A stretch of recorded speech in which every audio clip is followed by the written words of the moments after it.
بسم اللہ الرحمن الرحیم۔ السلام علیکم ورحمۃ اللہ وبرکاتہ۔ حضرت ابو طالب کی وفات اور ہجرت طائف کا واقعہ۔ اسی عرصہ میں آپ صلی اللہ علیہ وسلم کے چچا ابو طالب کی وفات ہو گئی۔ یہ سانحہ نبوت سے 10ویں سال ماہ شوال کے نصف پر پیش آیا اور اس کے 3 دن بعد حضرت خدیجہ رضی اللہ تعالی عنہا کی وفات ہو گئی، اور اسی لیے حضرت صلی اللہ علیہ وسلم نے اس سال کو غم کا سال فرمایا۔ ہجرت طائف۔ ابو طالب کی وفات کے بعد قریش کو موقع مل گیا۔ آپ صلی اللہ علیہ وسلم کی ایذا رسانی میں کوئی دقیقہ نہیں چھوڑا۔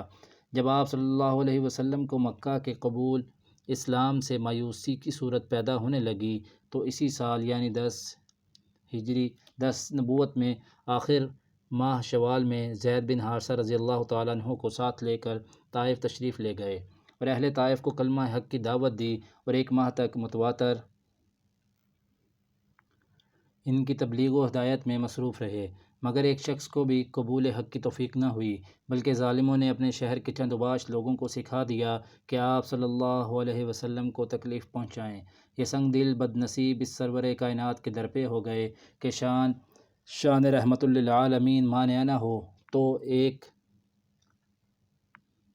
جنب لب میں ان کی ساری بدمستیوں کا خاتمہ ہو سکتا تھا۔ طائف اور طائف کے بسنے والوں کا نام و نشان صفحہ ہستی سے مٹایا جا سکتا تھا۔ ان بدبخت لوگوں نے آپ صلی اللہ علیہ وسلم پر پتھر برسانے شروع کیے، جن سے سرور عالم صلی اللہ علیہ وسلم کے قدم شریف زخمی ہو جاتے تھے۔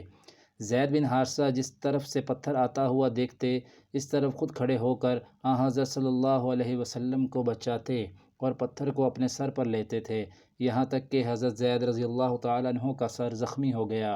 بالآخر رحمت عالم صلی اللہ علیہ وسلم 1 ماہ بعد طائف سے اس طرح واپس ہوئے کہ آپ کے ٹخنے شریف لہو لہان تھے، مگر زبان پر حرف بد دعا اس وقت بھی نہ آتا تھا۔ جزاکم اللہ خیرہ۔